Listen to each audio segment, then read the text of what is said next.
ብረስት ሪዳክሽን ወይም ጡት መቀነስ ሰርጀሪ እያሰብሽ ስለ ጡት ማጥባት እያሳሰበሽ ነው? ዲያውስ ይሄ ቪዲዮ ላንቺ ነው። ብረስት ሪዳክሽን እንዳልኳችሁ እንግዲህ በጣም ብዙ ሪኩዌስት ከምናገኛቸው ሩቲንሊ ከምንሰራቸው ሰርጀሪዎች ውስጥ ነው ጡት መቀነስ ወይም ጡት ማቃናት።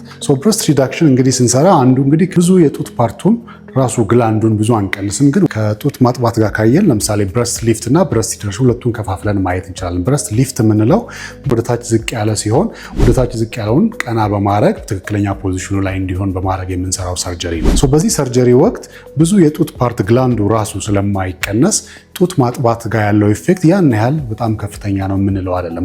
አብዛኛው የጡት ግላንድ ስቲል እዛው ስላለ ቆዳውን ብቻ በማጥበብና ትክክለኛ ፖዚሽን ላይ የማድረግ ሰርጀሪ ስለሆነ የምንሰራው ጡት ማጥባት ላይ በጣም የመቀነስ እድሉ በጣም ዝቅተኛ ነው ማለት ነው። በአጠቃላይ ግን ከጡት ማጥባት ጋር ስናወራ ጡት ማጥባት ብዙ ጊዜ ኮምፕሌክስ የሆነ ሆርሞናል ሜካኒዝም ያለው ፕሮሰስ ነው ማለት ነው።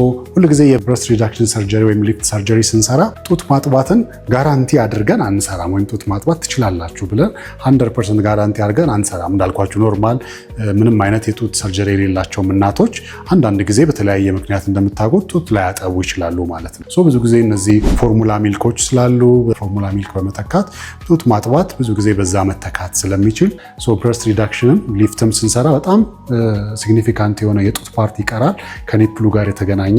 ስለዚህ በዛ መልኩ ጡት ማጥባት ይቻላል ማለት ነው። ስሜ ዶክተር በረከት አጥናፎ እባላለሁ። ፕላስቲክ ኤንድ ሪኮንስትራክቲቭ ሰርጅን በሳማሪታን ሰርጂካል ሴንተር